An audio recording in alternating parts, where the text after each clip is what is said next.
Silakan duduk. Shalom.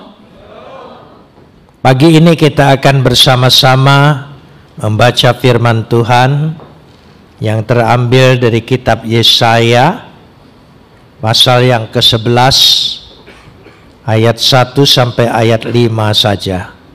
Suatu tunas akan keluar dari tunggul Isai, dan taruk yang akan tumbuh dari pangkalnya akan berbuah.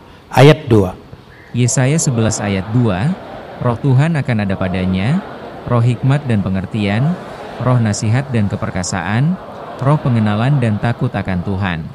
Ya, kesayangannya ialah takut akan Tuhan. Ia tidak akan menghakimi dengan sekilas pandang saja, atau menjatuhkan keputusan menurut kata orang. Yesaya 11 ayat 4, tetapi ia akan menghakimi orang-orang lemah dengan keadilan, dan akan menjatuhkan keputusan terhadap orang-orang yang tertindas di negeri dengan kejujuran. Ia akan menghajar bumi dengan perkataannya seperti dengan tongkat, dan dengan nafas mulutnya ia akan membunuh orang fasik. Ia tidak akan menyimpang dari kebenaran dan kesetiaan, seperti ikat pinggang tetap terikat pada pinggangnya. Saudara-saudara yang dikasihi Tuhan, ketika sebelum ada Raja Saul, Tuhan adalah Raja atas umatnya. Tetapi bangsa Israel, karena ingin meniru pada bangsa-bangsa yang lain, ingin memiliki raja sendiri, supaya kita sama kira-kiranya dengan pemerintahan yang lain. Atas kekerasan hati orang Israel dan kedegilan hatinya, mereka mendesak Samuel untuk mentabiskan Saul menjadi raja. Ketika mereka memilih Raja Saul dan bukan pilihan Tuhan, Saul gagal. Karena kekuasaan seringkali membuat orang menjadi lupa diri. Lalu Tuhan menunjuk Daud sebagai raja. Sejak itu Daud menjadi lambang bahwa inilah raja yang ditunjuk oleh Tuhan. Tetapi ternyata Daud dan keturunannya juga tidak baik. Karena itu Tuhan lalu dengan kata lain menghakimi, menghukum mereka.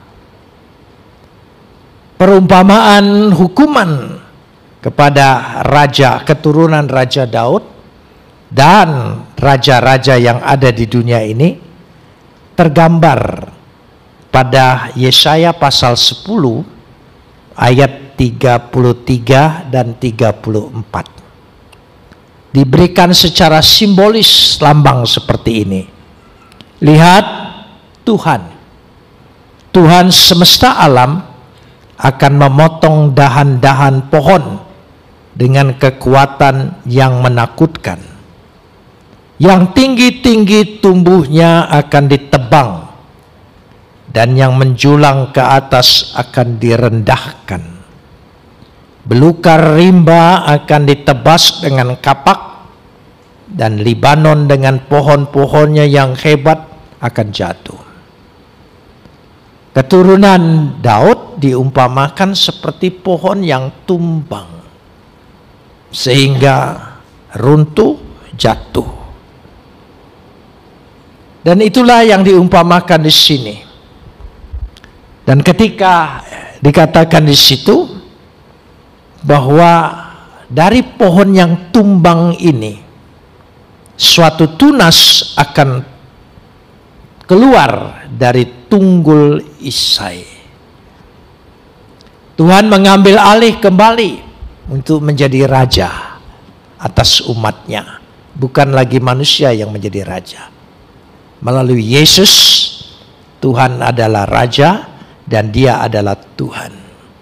Karena itu kita punya raja, namanya Yesus Kristus. Tuhan mengambil alih kembali. Tapi dari pohon yang tumbang ini, yang sudah menjadi tunggul, akar perjanjiannya tidak terbongkar. Karena janji Tuhan itu kekal. Sekali Tuhan berjanji menyelamatkan, memilih, kekal selama-lamanya. Tuhan tidak tergoda dengan apapun. Karenanya dikatakan di situ, satu tunas akan tumbuh. Kata tunas itu memakai kata hoter. Hoter, tunas. Dari tunggul bernama Geza. Geza. Geza di dalam Yesaya yang lain diterjemahkan juga adalah yaitu seperti cangkok. Jadi lewat cangkok itu tunas itu tumbuh. Kita sama halnya.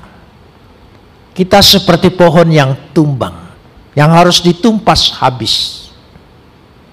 Tetapi lewat Yesus kita dicangkokkan sehingga kita beroleh keselamatan itu lewat Dia. Dari sini kita ingin belajar bagaimana kata hoter dan kata geza supaya tunggul ini bertumbuh. Terkadang kala hidup kita juga seperti pohon yang sudah tumbang, runtuh, rapuh, tua, jatuh, sehingga tidak ada harapan lagi. Tetapi karena kita dicangkokkan oleh Yesus, kita bertumbuh. Artinya bertumbuh di sini hidup dalam hadirat Tuhan. Karena itulah yang dikatakan di sini, maka dia bertumbuh itu dan berbuah itu karena ada hadirat Tuhan. Saya kasih contoh begini. Hidup sudah susah. Seringkali kita jatuh. Dan manusia bagiannya adalah jatuh. Tidak seorang pun manusia yang tidak pernah jatuh. Baik ekonominya, baik hidupnya, baik keluarganya, semuanya. Tetapi setelah jatuh, apalagi sampai miskin, lalu lari dari Tuhan. Tidak berserah kepada Tuhan. Apa untungnya? Kalau sudah jatuh, tumbang, datang hidup dalam hadirat Tuhan. Dan tidak ada ruginya. Karena di dalam hadirat Tuhan, dia bisa bertumbuh. Hidup menurut kehendak Tuhan. Sekarang saya kasih contoh lagi. Seringkali kita dihinggapi dalam hidup ini gelisah, khawatir, takut, cemas.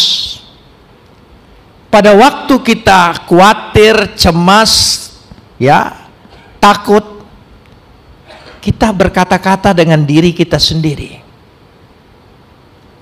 Jadi ketika kita khawatir, kita itu ngobrol dengan diri kita sendiri. Apa yang kita khawatirkan.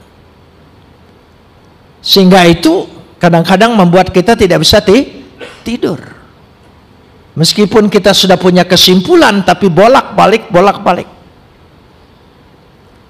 Tapi kalau saudara bicara dengan Tuhan, kita pasti beroleh kekuatan, beroleh jalan keluar. Jadi orang yang khawatir bicara dengan dirinya sendiri, orang yang berharap dan berdoa bicara dengan Tuhan. Daripada tidak bisa tidur semalaman, lebih baik bangun, berlutut dan berdoa. Pasti Tuhan berikan kekuatan. Karena Tuhan punya rencana, dan rencananya itu selalu di dalam hadiratnya ada kehidupan, di dalam hadiratnya ada pertumbuhan, dalam hadiratnya ada tunas. Katakan amin. Hidup kita juga seperti itu. Dalam hadirat Tuhan kita hidup. Karena Tuhan punya rencana, punya kehendak yang tidak bisa kita pikirkan. Di luar dugaan kita sama sekali. Sehingga ayat ini berkata bahwa dengan demikian taruk itu akan tumbuh dan berbuah. Yang tidak mungkin, tapi dimungkinkan oleh Tuhan. Kenapa demikian? Supaya kita bisa melihat karena roh Tuhan. Ayat yang kedua, roh Tuhan itulah kekuatan. Saya percaya kita ingin berubah. Kita ingin hidup lebih baik. Kita ingin menjadi hidup lebih baik. Ada keinginan, ada kemauan, tapi tidak punya kekuatan. Roh Tuhan punya kekuatan untuk supaya kita bisa berubah. Ya, dan roh Tuhan memproses kita, membuat kita sesuatu yang lebih indah lagi. Kadangkala ada peristiwa dalam hidup ini yang tidak kita inginkan terjadi. Kita tidak mengerti mengapa ini terjadi. Orang baru menikah tidak pernah berpikir bercerai, tapi terjadi perceraian. Ada salah satu pasangannya meninggal dunia. Anak yang baru lahir meninggal. Lalu apa? Inilah rahasia kehidupan. Hidup itu ada realita dan ada rahasia. Rahasia kehidupan itu hanya Tuhan yang tahu. Karena itu kita minta datang kepada Tuhan supaya kita bisa mengerti. Sama halnya apa yang terjadi dengan Ayub. Dahsyat sekali. Dia baik, dia beribadah, dia taat Tuhan, tapi ditimpa sesuatu di dalam kehidupannya, rumah tangganya, sehingga seperti tidak berdaya. Tuhan itu punya rencana, dan rencana Tuhan tidak pernah gagal dalam kehidupan kita. Amin. Kita bisa gagal apa yang kita rencanakan, tapi Tuhan punya maksud lebih indah. Sekarang saya ingin kasih contoh begini untuk memudahkannya. Saya ketika sedang sekolah pendeta di Batu Malang, ya, tahun 74, saya masuk sekolah di Batu Malang di I3 untuk menjadi pendeta. Setelah bertobat, saya ingin dilengkapi supaya saya bisa melayani Tuhan. Masuklah saya sekolah di sana. Baru sekolah 6 bulan, tanggal 15 Juni saya ditangkap oleh Kopkamtib. Karena kesaksian saya, pertobatan saya sebelum saya masuk sekolah, dituntut, ditangkap, dibawa ke Jakarta, dan terus melalui proses. Saya berdoa kepada Tuhan, Tuhan bebaskan saya. Saya tidak korupsi, saya tidak mencuri, saya tidak menipu. Kenapa Tuhan biarkan saya ditangkap? Bukankah lebih berguna saya sekolah di Batu Malang untuk menjadi hamba Tuhan? Kan itu pikiran kita. Tapi Tuhan izinkan saya ditangkap 6 tahun, dibiarkan. Waktu saya ditangkap, istri saya meneruskan sekolah. Dia sekolah, sebelum saya bebas 4 tahun, dia sudah selesai. Saya masih ditangkap. Rupanya Tuhan tahu didikan, latihan, ya, untuk menyerahkan diri yang terbaik bagi saya, penjara. Tuhan lebih tahu. Sehingga lewat penjara yang 6 tahun itu, karena saya ditahan atas supersi Pempres 11 oleh Kopkamtib, ya, ketat sekali, dan tidak boleh bawa buku apapun. Padahal saya hobinya membaca, dan kalau tidak ada buku baru, panik saya. Saya selalu mencari di toko buku-buku baru. Sekarang saya tidak boleh baca kecuali yang diizinkan, Alkitab. Alkitab saya baca, bolak-balik saya baca. Supaya Tuhan mendidik saya untuk tidak mengandalkan buah pikiran saya. Dia ingin mendidik saya untuk mendalami Alkitab, membaca Alkitab, bergantung pada Alkitab. Itu maksud Tuhan. Sehingga itulah proses. Istri saya tamat, tentu gelarnya STH. Saya tidak dapat gelar apa-apa dari sekolah. Keluar penjara 6 tahun, SDA, sudah diuji Allah. Jadi ada sekolah ujian Tuhan. Itulah kehidupan yang diizinkan Tuhan terjadi pada kita, yang tidak kita inginkan. Percayalah, Tuhan tidak pernah lupa dengan kita. Dia punya rencana yang besar dalam hidup kita. Apapun yang Tuhan izinkan terjadi dalam hidup kita, pergumulan kita, kesusahan kita, Tuhan pasti menang di ujung sana. Rencananya tidak pernah gagal. Selalu akan tumbuh tunas yang baru. Mengalami sesuatu. Saya di penjara, dipindahkan sana sini. Ya, kasus saya tidak ada di Surabaya. Tapi pada waktu di penjara, karena mungkin di Jakarta ribut, hiruk-pikuk, saya dipindahkan ke Surabaya. Saya di Kalisosok 2 tahun 5 hari. Jadi saya penduduk Surabaya, saudara. Ya, di Kalisosok 2 tahun 5 hari. Dimasukkan di sana. Mengalami proses. Jadi ketika mengalami proses, ya karena kalau orang baru pindahan itu masuk kamar namanya karantina. Karantina 2 minggu untuk menyesuaikan diri di tempat yang baru. Di karantina, ya, kamarnya itu saya masih ingat, di situ ditulis 25 orang maksimum, tapi isinya hampir 90 orang. Jadi tidurnya seperti sardensis, bergerak satu, bergerak semua, harus seirama. Saya tidak bisa tidur.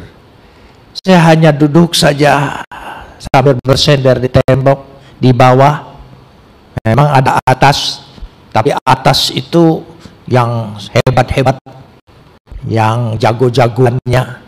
Jadi saya di bawah dekat pintu duduk, tidak bisa tidur. Ternyata teman yang dekat juga orang tidak bisa tidur juga. Akhirnya dia tanya, "Kamu perkara apa?" Ya, saya bilang saya Pempres 11. "Kamu apa?"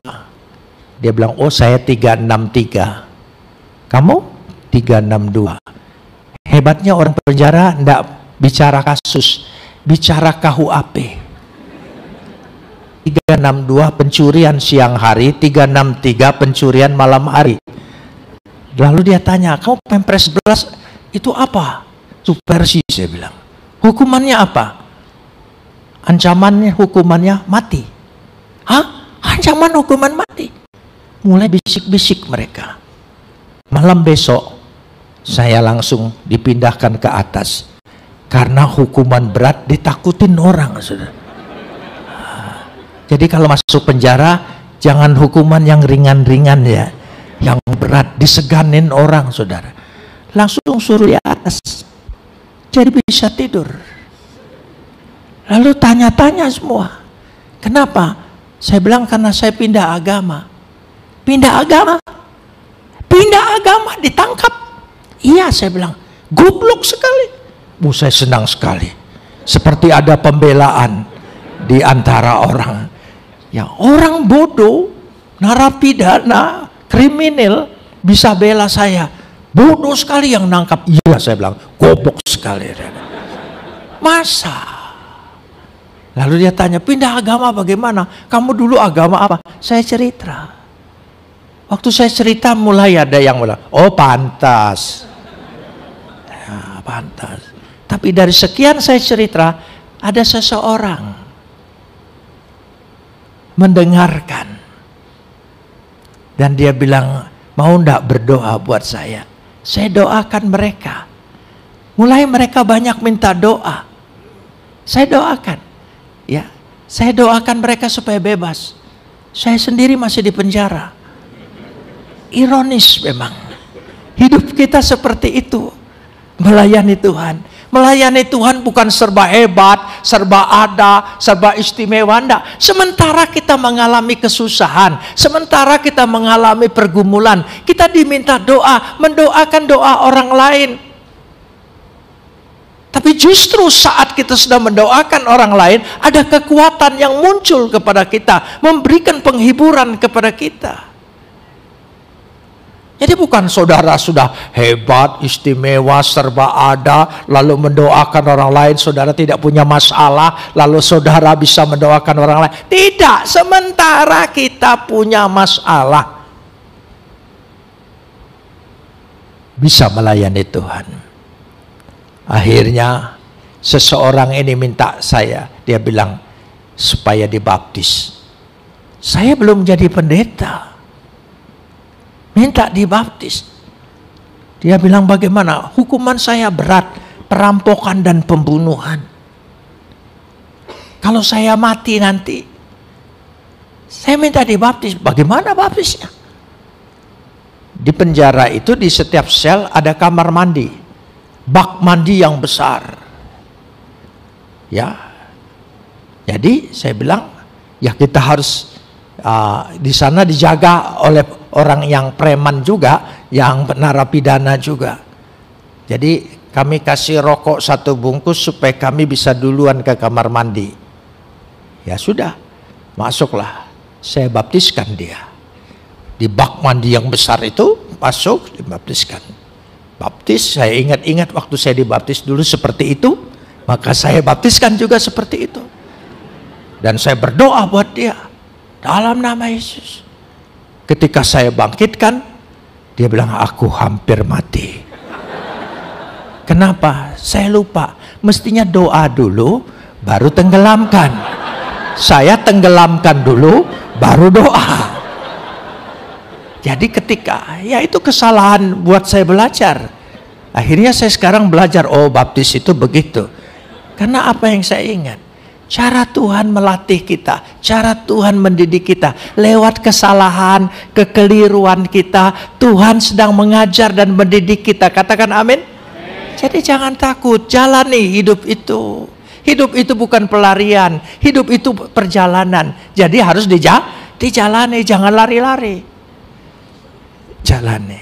Tuhan mendidik kita. Dia lengkapi semua. Coba perhatikan ayat yang kedua. Apa yang melengkapinya? Roh Tuhan akan ada padanya. Roh Tuhan, Ruach Adonai. Dalam Yesaya 53 ayat 2, Roh Tuhan akan ada padanya itu sama dengan berarti tumbuh, bertunas di hadapan Tuhan. Jadi kalau tumbuh dan bertunas itu satu proses. Jadi hidup kita ini terus bertumbuh, proses. Ikuti proses itu. Tidak ada orang sekali jadi langsung jadi orang kudus. Begitu bertobat lahir baru langsung lemah lembut. Enggak, proses. Alami proses itu. Yang penting kita ingin ada kemauan untuk berubah. Meskipun punya kemauan untuk berubah, tapi kita tidak punya kekuatan. Roh Kudus memberikan kekuatan. Roh Kudus itulah yang menguatkan kita untuk mencapai perubahan itu. Hari lepas hari. Doain orang lain bebas. Saya masih terpenjara. Terus menerus. Akhirnya dipindahkan lagi ke Jakarta. Pindah lagi ke RTM, Rumah Tahanan Militer. Terus setiap kali pindah naik pesawat, lalu di borgol. Borgol itu bukan borgol begini saya. Satu di tangan saya, satu di tangan petugas. Jadi berdua kita. Ya, kuncinya dipegang oleh komandannya. Kita di borgol berdua. Saya bergerak, dia bergerak. Saya jalan, dia jalan. Di pesawat, saya mau ke toilet. Tidak dilepas, dia ikut.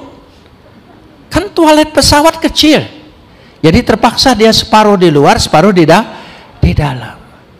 Seperti menyiksa. Ketika saya duduk, Tuhan kasih hikmat. Itulah arti Immanuel. Tuhan beserta kita. Dia tidak pernah membebaskan kita. Dia selalu bersama kita. Kemana saja. Ketika saya mengingat itu dan tersenyum, penjaga itu bertanya, kenapa senyum? Ini arti Immanuel. Tuhan bersama saya. Jadi Tuhan mengajar itu bukan di kelas yang hebat. Bukan di gua ketika kita semedi. Justru saat-saat kita hidup, menjalani kehidupan, ya, dalam kesusahan, dalam masalah, dalam pergumulan, Tuhan sedang mendidik dan mengajar kita, bahkan memberikan hikmat supaya kita mengerti apa maksud Tuhan. Katakan amin. Ya, jalani hidup ini. Karena roh Tuhan itulah dikatakan roh Adonai itu, ya, kita lanjutkan di sini ayat yang kedua tadi. Roh Tuhan ada padanya. Terus lanjutkan apa? Rohi hikmat dan apa? Pengertian. Apalagi? Roh nasihat dan apa? Perkasaan. Apalagi? Roh pengenalan dan takut akan Tuhan. Saya bahas satu-satu. Roh hikmat, hokmah. Hokmah. Hikmat. Hikmat itu adalah firman logos. Ya, jadi dia memberikan kepada kita. Lalu pengertian, bina. Jadi hikmat itu mengalir ada dalam diri kita, kemudian kita diberi pengertian, bina. Jadi baca Alkitab. Bagaimana kita bisa punya hikmat kalau kita tidak pernah membaca Alkitab? Baca Alkitab. Selama saya di penjara 6 tahun, 25 kali saya tamat baca ini. Bolak-balik, baca belum selesai. Makanya saudara yang tidak pernah selesai satu kali pun baca Alkitab, saya berdoa supaya ada kesempatan di penjara. Ya. Tidak di penjara ketika engkau sakit. Tidak di penjara ketika engkau susah. Tidak di penjara ketika engkau bangkrut. Lalu mulai mendekatkan diri kepada Tuhan. Bagaimana kita bisa diberikan pengertian oleh Tuhan? Pengertian buat kita. Jadi hokmah, bina. Jadi hikmat selalu diberikan pengertian. Lanjutkan di sini, ya. Roh nasihat. Kata roh nasihat sebetulnya etsa. Etsa itu nasihat kemenangan. Jadi sama kata etsa dengan kemenangan. Tuhan berikan itu. Ya, roh untuk mencapai kemenangan itu, semangat untuk mencapai kemenangan itu. Kalau tidak ada semangat itu, orang tidak akan mencapai kemenangan. Itulah dikatakan etsa. Karena itu dikatakan keperkasaan. Ya, keperkasaan, gepura. Ya, gepura untuk mencapai kemenangan itu. Jadi hikmat, hokmah, bina, ya, etsa, gepura. Hikmat. Dilanjutkan di sini adalah dikatakan di situ roh pengenalan, daat. Pengenalan itu adalah karena kita bergaul. Kita bergaul dengan Tuhan, kita kenal Dia. Sama dengan halnya suami istri. Saya kasih contoh begini. Saya ini aslinya orang Metodis, gereja Metodis. Sampai hari ini saya tetap gereja Metodis. Saya di gereja lain itu TUG, Tenaga Utusan Gereja. Waktu saya masih menjadi gembala resort Jakarta Barat di Metodis, saya punya bendahara, dan setiap hari Senin kami kumpul di rumah bendahara untuk membicarakan gereja. Dan bendahara kami itu sudah tua, Om dan Tante Gan sudah tua. Tinggal berdua, anak-anaknya sudah tidak di rumah lagi, sudah menikah dan berumah tangga. Dan pada waktu kami ke sana, ya, dia menjamu kami. Dia berikan kopi susu dan pisang goreng. Pada waktu dia hanya minta kopi susu pisang goreng dengan istrinya, dia hanya bilang begini, Ma. Istrinya masuk ke dalam, bawa kopi susu pisang goreng. Saya heran. Di kamus bahasa, ya, tidak ditemukan arti itu kopi susu pisang goreng. Kok bisa ngerti dia ya? Karena kopi susunya, pisang gorengnya panas, kopi susunya habis. Saya bilang dengan tante, jawabannya lain. Domini tidak, karena di gereja kami saya dipanggil Domini. Domini tidak boleh genit sama orang tua. Loh, saya bilang, Om tadi bilang, tante ngerti kopi susu pisang goreng. Kok saya bilang yang sama? Lain. Karena dengan Om mereka bergaul. Jadi kalau kita bergaul dengan Tuhan, Tuhan ngerti, saudara ya. Orang lain boleh tidak ngerti, Tuhan ngerti. Karena bergaul. Ini bergaul enggak? Ya. Bergaul dengan Tuhan, berdoa dengan Tuhan. Pasti dengan kekuatan Tuhan, Tuhan memberikan pengenalan dengan Dia. Kita jadi kenal, bersekutu dengan Dia selalu. Karena suami istri itu lama-lama bergaul. Coba, ada mertua datang, giliran mau pulang, suami bilang, Ma, tahu dia ongkosin maksudnya. Iya, ngerti. Karena bergaul. Jadi yang penting itu bergaul. Melalui apa? Ibadah, membaca firman Tuhan, berdoa kepada Dia. Sebab di dalam doa itu ada harapan. Amin. Semua orang punya harapan. Tidak ada manusia hidup ini tidak punya harapan. Tapi harapan di dalam Tuhan adalah kepastian. Kita pasti beroleh jalan keluar. Kita pasti beroleh hidup yang kekal. Kita pasti masuk surga. Katakan amin. Pasti. Pengharapan kita tidak sia-sia. Pengharapan kita adalah kepastian. Kalau tahu pengharapan itu ada kepastian, maka apapun masalah kita, berdoa, minta kepada Tuhan. Pasti Tuhan tolong. Terakhir, 2 tahun 5 hari saya di penjara Kalisosok. Dan waktu itu kepala penjaranya Pak Sawito. Bukan anak Tuhan. Ya. Saya dengar waktu saya baru di sana, istri Pak Sawito ini sakit keras. Ya, saya tidak kenal, tapi saya berdoa. Karena saya di kamar besar, ya, hanya 3 orang, jauh-jauhan. Jadi kalau berdoa saya bersuara. Kenapa? Karena kalau tidak bersuara rasanya tidak mantap. Kalau bersuara kan bisa didengar sendiri oleh kita. Jadi saya bersuara. Jadi saya berdoa buat istri Pak Sawito, Ibu Sawito yang sakit.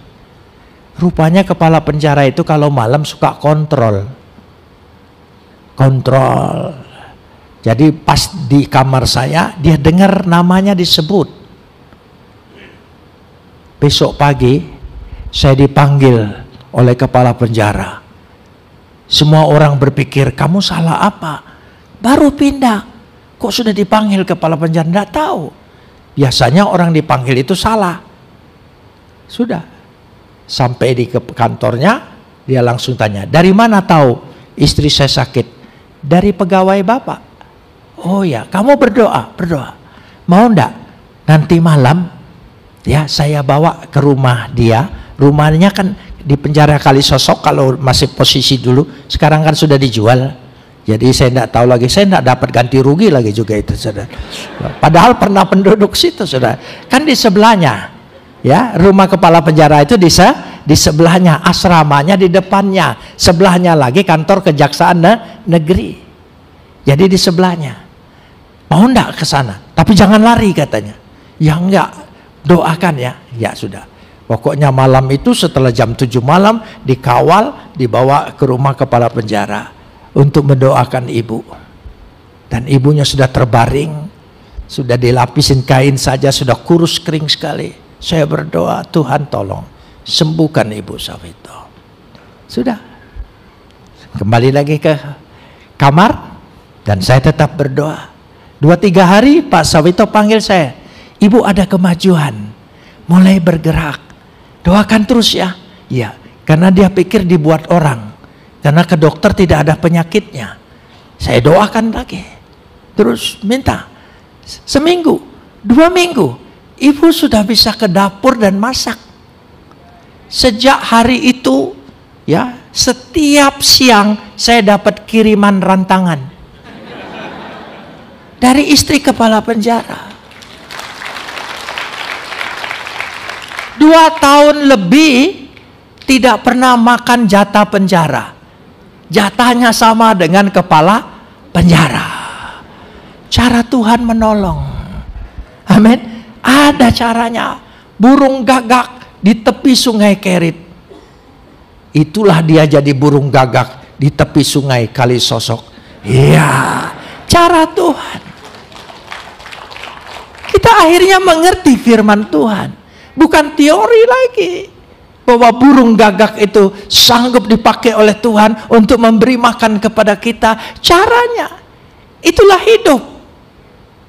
Jadi hidup dengan masalah, hidup dengan pergumulan, makin lama makin kita kenal.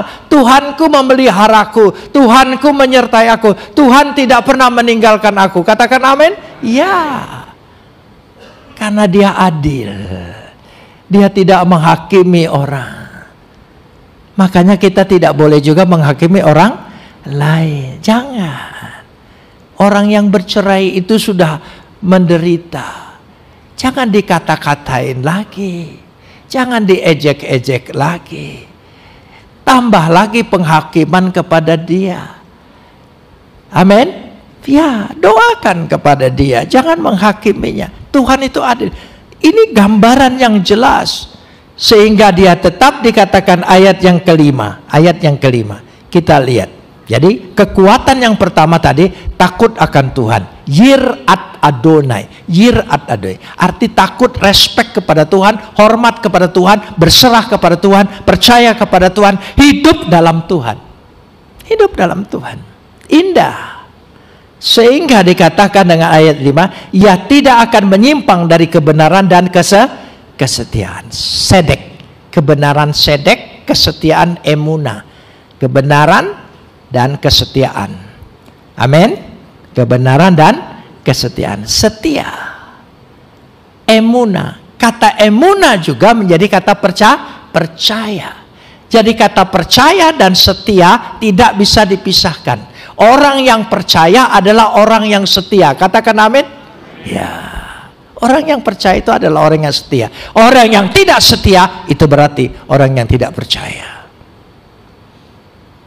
Mudah sekali. Tidak ada rumah tangga yang tidak punya masalah. Tidak ada rumah tangga yang tidak pernah berpikir pernah mau cerai. Ayo. Ketika puncak-puncaknya tentu pernah berpikir mau bercerai. Tapi ingat, yang memberkati kita siapa? Pernikahan kita diberkati oleh siapa? Tuhan. Ya, sekali lagi. Yang memberkati pernikahan kita siapa? Tuhan. Jadi ingat. Kalau ada masalah berserah kepada Tuhan. Tidak mungkin Tuhan tidak bela. Tidak mungkin. Tuhan pasti membela.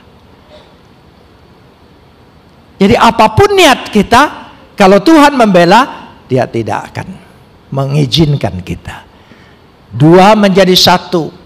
Siapa yang mempersatukan kita? Apa yang dipersatukan Tuhan tidak bisa diceraikan oleh manusia. Tolong ingat, ketika kita berniat cerai, tolong ingat, kita dipersatukan oleh Tuhan. Pasti Tuhan pelihara. Amin. Luar biasa. Bukan kekuatan kita. Saya berbicara ini karena saya sudah menikah April nanti 55 tahun. 55 tahun. Saudara pikir dahsyat, hebat? Enggak. Gitu. Kalau bukan Tuhan, siapa kami? Tuhan. Banyak masalah. Biar rumah tangga pendeta juga ada masalah. Bertengkar. Jengkel. Sampai hari ini saya tidak pernah mengerti siapa dia. Iya. Karena perempuan itu makhluk yang paling sulit dimengerti. Loh iya saudara, kenapa?